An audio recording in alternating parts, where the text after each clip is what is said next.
신앙 고백하심으로 새벽 예배 드립니다. 전능하사 천지를 만드신 하나님 아버지를 내가 믿사오며 그 외아들 우리 주 예수 그리스도를 믿사오니 이는 성령으로 잉태하사 동정녀 마리아에게 나시고 본디오 빌라도에게 고난을 받으사 십자가에 못 박혀 죽으시고 장사한 지 사흘 만에 죽은 자 가운데서 다시 살아나시며 하늘에 오르사 전능하신 하나님 우편에 앉아 계시다가 저리로서 산 자와 죽은 자를 심판하러 오시리라. 성령을 믿사오며 거룩한 공예와 성도가 서로 교통하는 것과 죄를 사하여 주시는 것과 몸이 다히 사는 것과 영원히 사는 것을 믿사옵나이다. 아멘. 438장 찬양합니다. 438장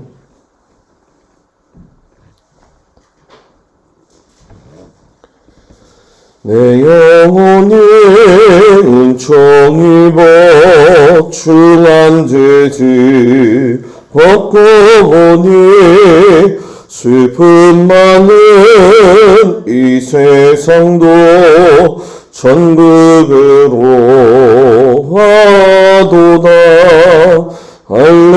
할렐루야 찬양하세.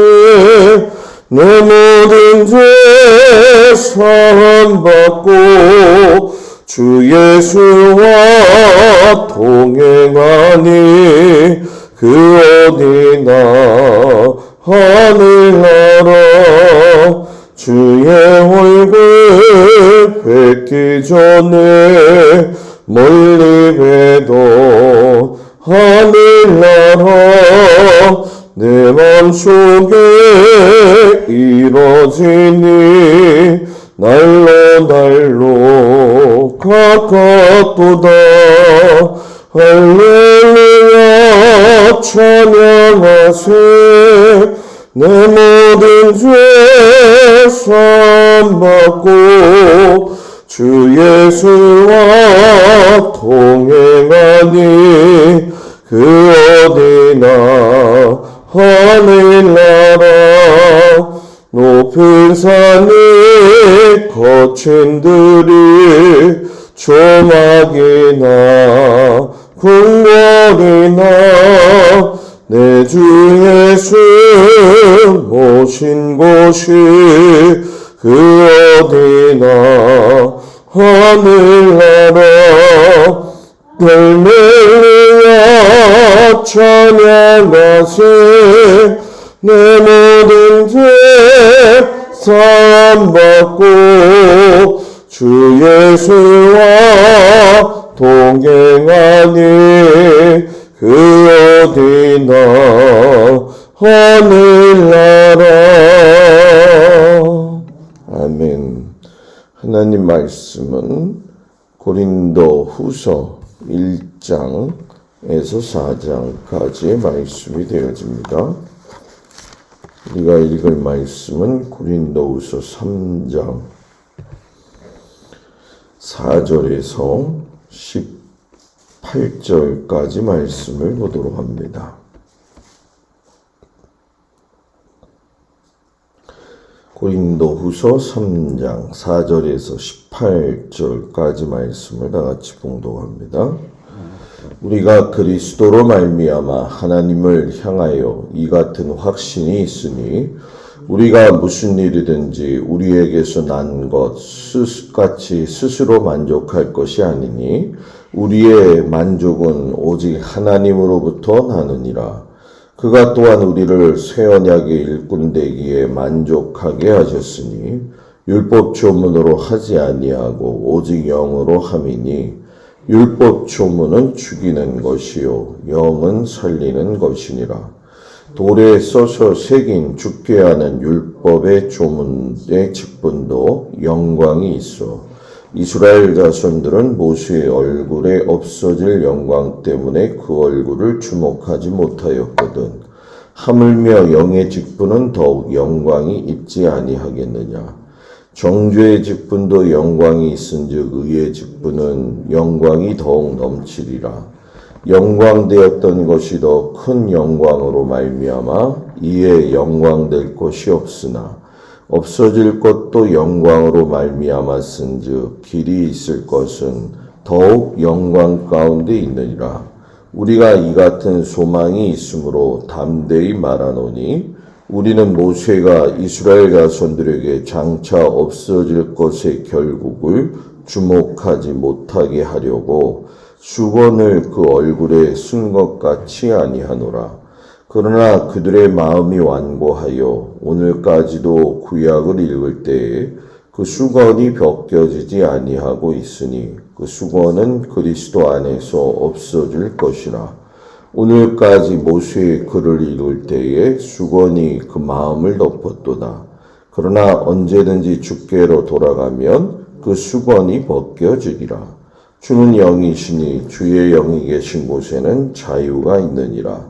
우리가 다 수건을 벗은 얼굴로 거울을 보는 것 같이 주의 영광을 보매 그와 같은 형상으로 변화하여 영광에서 영광에 이르니 곧 주의 영으로 말미암음이니라. 아멘. 오늘도 주님 앞에 온 성도들을 축복합니다. 고린도 전서를 쓰고 나서 고린도 후서를 왜 썼을까?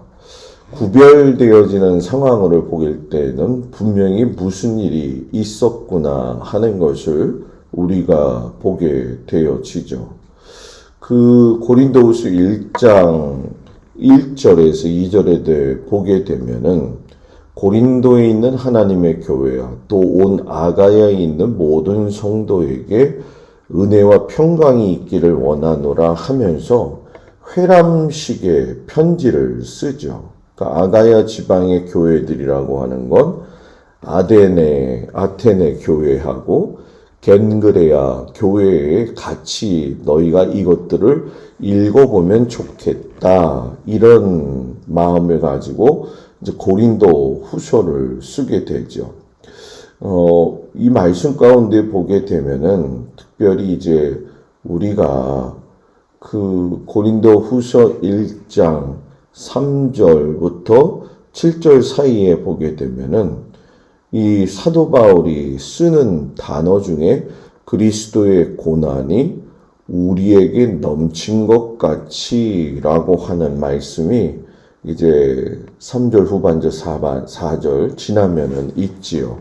그리스도의 고난이 우리에게 넘쳤다. 이 얘기는 너희들도 그렇고 나도 그렇고 예수 믿는 그리스도인들로서 고난당하는 일들이 참 많았지만 넘쳤다. 그 고난이 우리에게 있어서는 당연한 것이다. 왜? 예수님이 말씀하셨잖아요. 세상도 여러분 뭡니까? 자기의 것을 사랑하기 때문에 세상에서 난 것은 좋아하지만 세상에 속하지 아니한 우리들에 대해서는 미워하지 않느냐. 예수님이 말씀하셨던 것 그대로 그리스도인으로서 고난당하는 것은 당연하다라는 거죠. 그렇기 때문에 너희들에게 6절의 말씀에 보니까 환난 당하는 것도 너희가 위로와 구원을 받게 하려 함이다 라고 하면서 위로의 말씀을 하게 되어지죠.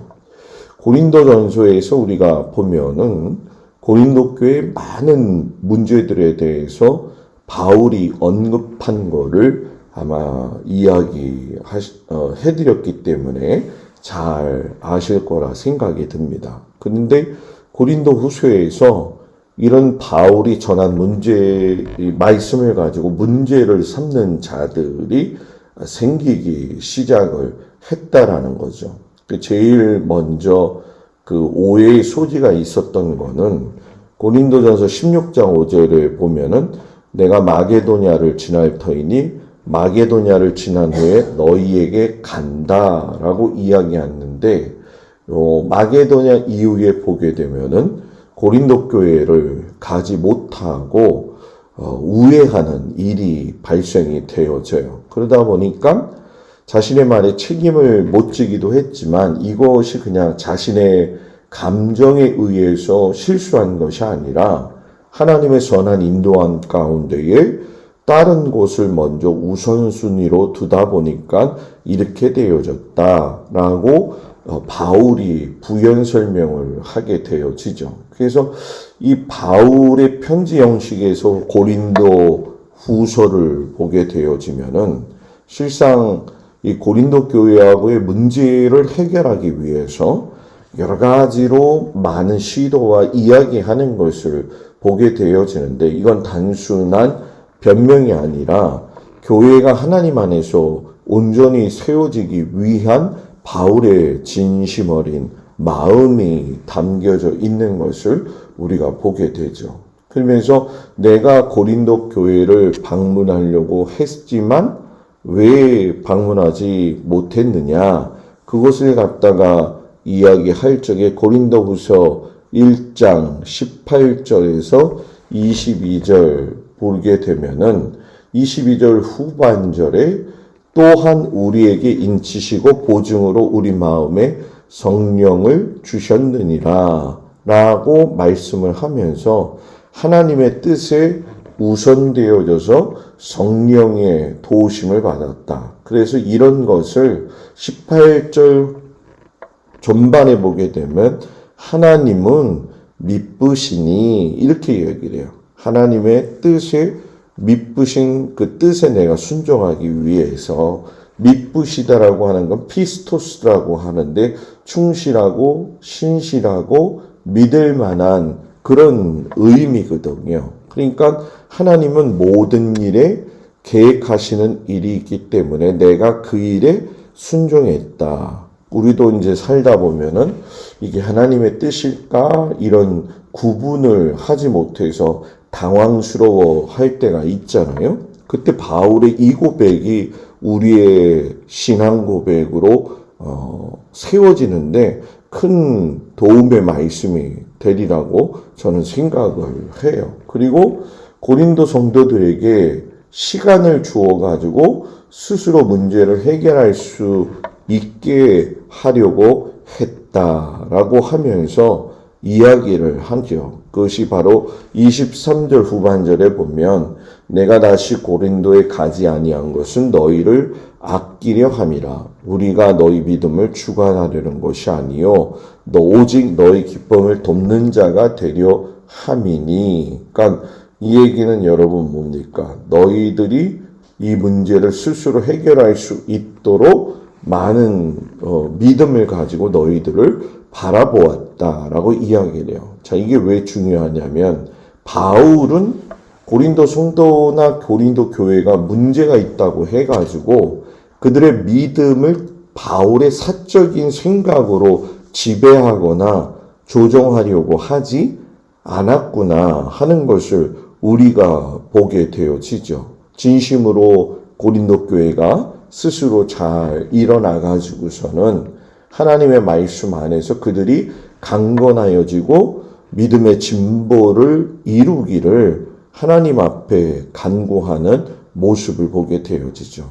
그 우리가 어떤 일을 행할 적에 그 사람을 뒤에서 여러 가지로 서포트하는 방법은 굉장히 많이 있잖아요.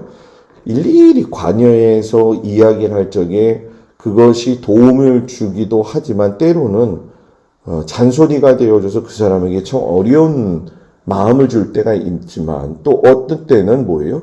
말하지 않고 기다려주는 것도 참 아름다운 모습이 될 때가 있잖아요. 그런 것처럼 바울도 내가 고린도 교회 너희를 일부러 보러 가자는 게 아니라 하나님의 미쁘신 뜻 가운데 순종하다 볼 적에 너희들이 일어설 수 있고 신앙의 깊이가 있을 수 있도록 인도함을 받아서 이런 결과가 나온 것이다 라고 이야기를 하죠. 그래서 이 바울을 보게 되면 자기의 생각을 가지고 교회를 움직이는 게 아니라 하나님의 마음을 가지고 성도들에게 사랑을 베푸는 모습을 우리가 보게 되어지죠. 결국 그리스도의 몸된 교회는 나도 아니고 너희들도 아니고 우리 주 예수 그리스도가 세워가는 것이다. 이 말씀을 하는 거죠. 그러니까 이 사도 바울의 내면 깊숙이 있는 그 모습은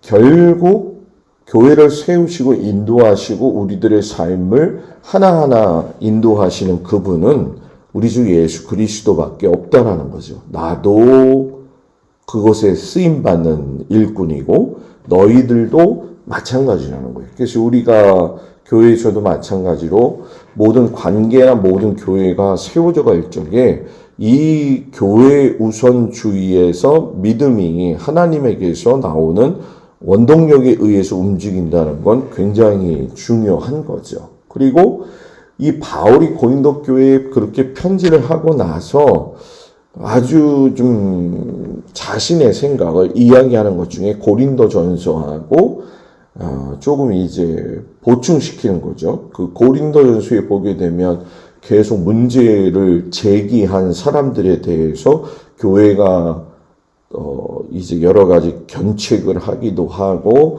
또 심하게 그 목회에 방해가 되어지는 사람들이 많이 나왔었잖아요. 근데 이런 자들에 대해서 고린도 후서에서는 징계받은 자들이니까 고린도 후서 2장 5절에 보게 되면 근심하게 한 자가 있었을지라도 나를 근심한 게 아니요 어느 정도 너희 모두를 근심하게 한 것이니 너무 지나치게 말하지 아니하려 함이라. 이러한 사람은 많은 사람에게서 벌 받는 것이 맞다 하도다. 그런즉 너희는 차라리 그를 용서하고 위로할 것이니. 이 얘기가 뭡니까? 그들이 그런 징계를 받고 어려움을 주어서 때로는 우리들한테 마음이 나도 그렇지만 상함이 되었던 게 사실이지만 바울은 그래도 뭐라는 거예요? 너희를 권하노니 사랑을 그들에게 뭐예요? 나타내라. 8절 후반절이죠. 내가 용서했으니까 너희들도 용서해야 된다. 그러니까 교회가 세워져 갈 적에 교회 안에서 여러 가지 문제가 되어져서 징계받는 경우들이 있잖아요. 그때에 징계받은 자를 끝까지 그냥 내팽개치는 게 아니라 그 사람을 용서하고 그 사람을 위해서 다시금 사랑으로 맞아줄 준비를 해야 된다. 그러니까 갈등을 해결하기 위한 사랑을 해야 되지 갈등을 더 갈등화시키는 그러한 삶, 그러한 교회가 되어서는 안 된다는 거죠. 그래서 교회 공동체가 잘못한 사람을 벌받게 하는 것도 마땅하지만 그를 용서하고 위로하라고 권면하는 거죠. 그래서 이 말씀은 오늘 우리들에게 참 여러 가지 도전이 되어져요. 왜냐하면 내가 믿음의 사람으로서 남에 대한 용서와 위로를 어디까지 해야 되느냐라고 했을 적에 바울이 말하는 것처럼 가하다고 한다면 그들을 받아들여야 된다라고 하는 그 사랑에 대한 그래서 고린도전서 13장의 사랑장이 그냥 말로만 한 것이 아니라 형제의 허물을 덮어주기 위해서 또는 개인적인 용서뿐만이 아니라 진정한 사랑과 위대한 사랑을 하기 위해서 십자가로 용서하고 사랑하러 허물을 덮는 것이구나 하는 것을 우리가 바울을 통해서 참 마음에 어려움이 있지만 우리도 이 일을 감당해야 되겠구나 하는 도전을 주시는 말씀이죠. 그래서 사랑도 저는 사명이라고 생각을 해요. 왜냐하면 사랑은 아무나 할 수 있는 것 같지만 아무나 하지 못하는 거예요. 사명이 우리들에게 있다고 한다면 아무나 할 수 있지만 아무나 못하는 이 사랑을 보편적 하나님의 은혜의 사랑으로 받아들여서 우리도 많은 사람들에 대한 그 삶의 모습이 아름답게 나와야 되는 거죠. 그래서 사도의 직분에 대해서 문제를 제기하는 그 고린도 교회 성도들을 향해서 사도들이 예수님 안에서 항상 이길 수 있도록 너희들이 감사해주고 또 사도들의 삶은 각처에서 그리스도의 냄새를 나타내게 하는 아주 중요한 기준이 되어진다. 우리가 그리스도의 향기라고 하는 그런 단어를 많이 쓰잖아요. 그리스도의 냄새가 나타나는 모습으로 사도를 세우고 또 그 성도가 세워지는 것처럼 우리들의 삶에서는 사망의 냄새가 나는 것이 아니라 생명에 이르는 냄새가 나야 된다. 그리스도의 뭐예요? 향기가 나타나야 된다. 그게 왜 그렇게 이런 이야기를 했냐면은 표준세 번역에 보게 되면 고린도후서 2장 17절에 이 많은 사람들이 하나님의 말씀을 팔아서 먹고 사는 장사꾼이 되었다. 이렇게 표준세 번역에 나와 있어요. 그러니까 사도들이나 성도들 가운데 진정한 마음으로 하나님을 섬기지도 않으면서 그냥 장사의 수단으로 말 전하는 장사꾼들이 있었다라는 거죠. 그러니까 너희들은 그러한 사도들을 바라보면서 그리스도의 향기가 드러날 수 있고 하나님 앞에서 아름다운 향기를 통하여 세상 사람들에게 모범을 보일 수 있도록 사도들과 더불어서 너희끼리 뭐 하라는 거예요? 권면하여 기도하라는 거죠.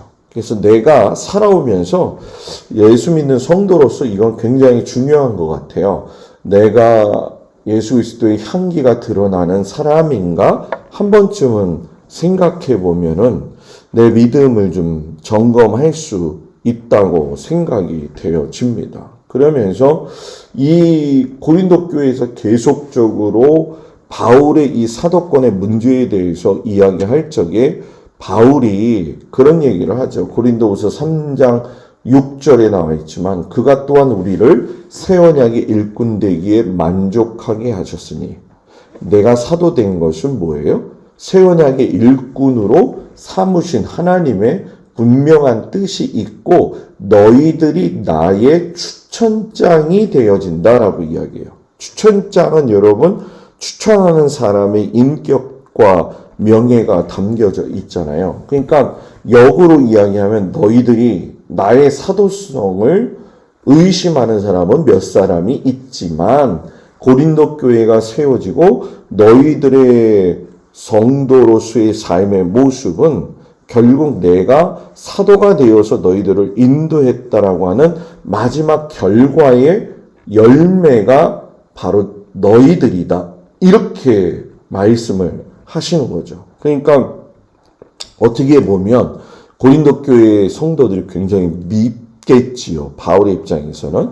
왜냐하면 자꾸 사도권을 인정 안 하는 사람들이 있었으니까. 그런데 그거를 갖다가 반대로 이야기해요. 너희들이 나의 열매고 너희들이 나의 추천장과 같은 존재들이다. 그러니까 참 감동이 되어지는 거죠. 감정적으로 문제를 해결하는 게 아니라 감동으로 문제를 해결해요. 그러면서 내가 새 언약의 일꾼이 되었는데 이것은 여러분 뭐예요? 예수님이 나에게 주신 것으로서 새 언약은 예수님이 우리한테 먼저 옛 언약과 더불어서 결별되게 한 사건이 있다는 거예요. 그건 뭐냐면 옛 언약은 여러분 우리들이 잘 아는 것처럼 3장 6절 후반절에 보면 율법 조문은 죽이는 것이요 영은 살리는 것이니라. 율법은 옛 언약이라는 거예요. 그러나 새 언약은 여러분 뭡니까? 율법을 잠식하게 한 것인데 그것이 바로 예수 그리스도의 피와 살을 기념했던 성찬식이잖아요. 그래서 이 성찬식을 통해 가지고 율법 시대가 끝나고 하나님의 나라가 시작이 되어지면서 율법이 육신의 모습이었다고 한다면 이제는 여러분 뭡니까? 영을 살리는 새 언약의 일꾼으로서 하나님이 우리를 세워놓으셨다라고 이야기를 하시는 거죠. 그래서 여러분 3장 7절에서 11절을 보게 되면은 돌에 써서 새긴 죽게 하는 율법 조문의 직분도 영광이 있어. 이스라엘 자손들은 모세의 얼굴에 없어질 영광 때문에 그 얼굴을 주목하지 못하였거든. 그러니까 하나님을 보고 내려왔던 모세의 얼굴이 굉장히 빛났었잖아요. 근데 그것도 모세가 가리워서 보여주지 않은 거 아마 여러분 기억하셨을 거예요. 그걸 어떻게 풀이하냐면 모세의 그 영광 어린 얼굴을 보여줬다고 해서 이스라엘 백성들이 그걸 다 간직하는 거냐? 그거는 아니라는 거죠. 율법의 영광은 사라졌다는 거예요. 모세가 하나님으로 받았던 율법의 영광은 가리웠다라고 하는 것은 결국 복음의 등장을 이야기하는 것이고 예수 그리스도를 아는 것이 진정한 영광이다라고 이야기하면서 그것을 영의 아름다운 모습으로 영을 살리는 새 언약이다. 이렇게 이야기를 하죠. 그래서 율법과 복음을 굉장히 비교를 많이 했어요. 그래서 이 고린도 전후서도 마찬가지고 로마서도 우리가 한 번쯤은 깊게 다뤄야 될 이유가 뭐냐면 우리 신앙도 율법 신앙이 있고 복음 신앙이 있잖아요. 그렇죠? 그런 것들을 바울이 명백하게 아주 이렇게 선을 그어서 이야기를 해요. 율법은 뭐 옛 언약이다.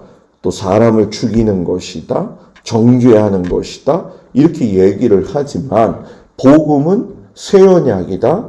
살리는 것이다. 의의 직분이다. 이런 풀이를 정말 잘했어요. 그래서 우리의 신앙이 율법적 정죄의 신앙이냐 은혜로서의 복음의 언약을 가진 새 언약의 신앙이냐 이거는 우리가 신앙생활을 하면서 많이 미처 생각하지 못한 것들에 대한 지혜의 말씀을 우리들에게 허락하시는 거죠. 그래서 여러분 우리가 오늘 읽은 말씀을 보게 되면 3장 16절 18절에 언제든지 주께로 돌아가면 그 수건이 벗겨지리라. 주는 영이시니 주의 영이 계신 곳에는 자유가 있느니라. 우리가 다 수건을 벗은 얼굴로 거울을 보는 것 같이 거울을 본다. 거울은 여러분 거울 보면 그 거울 속에 누가 보여요? 내가 보이잖아요. 그죠? 반사되어지는 것. 그리스도인의 삶은 그 삶에서 누가 보여져야 된다는 거예요? 예수 그리스도의 모습이 보여져야 된다는 거죠. 그러니까 항상 우리들의 삶에서 하나님의 영광이 거울처럼 바라보고 있는 것처럼 그리스도 예수를 따라가는 삶의 모습이 나와야 된다는 거죠. 그러니까 오늘 우리들에게 예수 믿는 건 단순히 구원받고 난 천국 갈 거야 이게 아니라는 거죠. 예수 믿었으면 예수 그리스도가 사셨던 그 삶의 방식을 또 살아가는 것이 매우 중요하다라는 거죠. 그래서 나는 사도직을 감당하면서 뭐라고 이야기합니까? 4장 2절에 보게 되면 나는 이에 숨은 부끄러움의 일을 버리고 속임으로 행하지 아니하며 하나님의 말씀을 혼잡하게 하지 아니하고 오직 진리를 나타내므로 하나님 앞에서 각 사람의 양심에 대하여 스스로 추천하노라. 5절 말씀에 보면 뭐라고 나옵니까? 우리를 전파하는 것이 아니라 오직 그리스도 예수의 주되신 것과 예수를 위하여 우리가 너희의 종된 것을 전파함이라. 나는 오직 주님만 전파하고 주님만이 나의 삶의 전부다. 나는 내 영광을 위해서 사는 게 아니라 하나님의 영광을 드러내면서 사는 사람이 될 것이다. 그런데 뭐라고 자신의 삶을 이야기하냐면 7절에 이 영광을 뭐라고 이야기해요? 질그릇에 가졌다라고 이야기를 하잖아요. 나같이 연약하고 진짜 깨지기 쉬운 질그릇과 같은 존재이지만 나는 여러분 뭡니까? 4장 1절에 돌아가서 보게 되면 난 낙심하지 아니해. 그리고 8절에서 10절을 보게 되면 낙심하지 아니하며 박해를 받아도 버림받지 아니하고 거꾸로 뛰임을 당하여도 망하지 아니하고 예수의 죽음을 몸에 짊어지면 예수의 생명이 우리 몸에 나타내게 하려 함이라. 정말 바울은 겉사람이 낡아지는 게 중요한 게 아니라 속사람이 날마다 새로워져야 된다고 우리에게 이야기하죠. 그건 우리가 나이가 들면서 겉모습은 굉장히 나약해지잖아요. 그러나 우리의 생각과 우리의 속 안에 있는 그 믿음의 아름다운 영은 날로 새로워져서 하나님을 아는 일에 있어서 지경이 매우 넓어져야 된다라는 거죠. 우리 모든 성도들이 4장 16절 18절 말씀을 잘 마음속에 생각하고 새겨놓아요. 우리가 낙심하지 않으니 우리의 겉사람은 낡아지나 우리의 속사람은 날로 새로워지도다.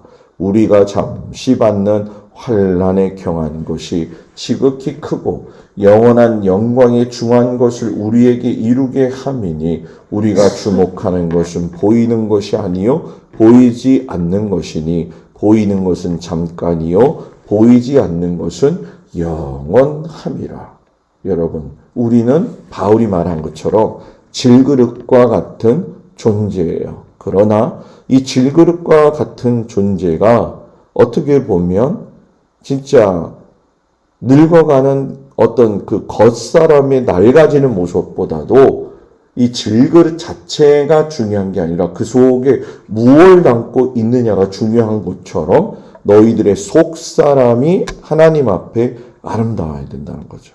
저는 그래서 저도 그렇지만 우리 모든 성도들, 우리 교회가 겉사람의 모습이 중요한 것이 아니라 속사람이 날로 새로워져서 하나님 앞에 아름다운 믿음의 사람으로서의 삶을 잘 감당하면서 살아가는 우리 모두가 되어지기를 주의 이름으로 축복을 드립니다. 기도하겠습니다. 하나님, 우리의 모습은 날로 후패되어져서 낡아지고 늙어지고 큽니다. 그러나 우리의 속사람은 하나님의 말씀을 듣고 아버지 하나님의 그 복음의 은혜를 통해서 깊이 영광의 빛을 발할 수 있는 아름다운 믿음의 백성들이 되어지도록 인도하여 주옵소서. 날씨가 추워진다 합니다. 성도들을 붙들어 주시고 어디에서 어떤 모습으로 있던지 하나님께서 지키시고 보호하여 주시옵시며 오늘도 주어진 삶의 현장과 일터에서 동행하시고 귀한 자녀들의 삶 위에도 하나님 붙드시고 인도하여 주시기를 예수님의 이름으로 기도드렸사옵나이다. 아멘. 하늘에 계신 우리 아버지여 이름이 거룩히 여김을 받으시오며 나라의 마옵시며 뜻이 하늘에서 이루어진 것 같이 땅에서도 이루어지이다. 오늘날 우리에게 일용할 양식을 주옵시고 우리가 우리에게 죄진 자를 사하여 준 것 같이 우리 죄를 사하여 주옵시고 우리를 시험에 들지 말게 하옵시며 다만 악에서 구하옵소서. 나라와 권세와 영광이 아버지께 영원히 있사옵나이다. 아멘.